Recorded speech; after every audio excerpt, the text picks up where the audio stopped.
¿En algún momento de tu vida has reflexionado sobre el fracaso? En esta mañana yo me ponía a pensar, años atrás en mi vida había llegado un fracaso y yo me preguntaba ¿por qué a mí? Sé que muchos nos preguntamos cuando atravesamos un fracaso, ¿por qué? Mejor pregúntate ¿para qué?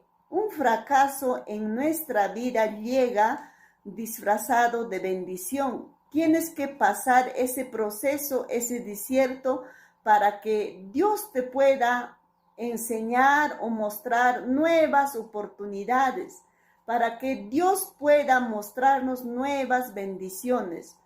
Muchas veces un fracaso en nuestra vida viene disfrazado de bendición. En medio de ese fracaso, de ese desierto, no te tienes que desanimar, sino pedir, clamar a Dios, y Dios a su tiempo te va a responder. ¿Sabe Dios por qué permite que tú pases ese fracaso? Para que Dios pueda mostrar su gloria, su misericordia en ti.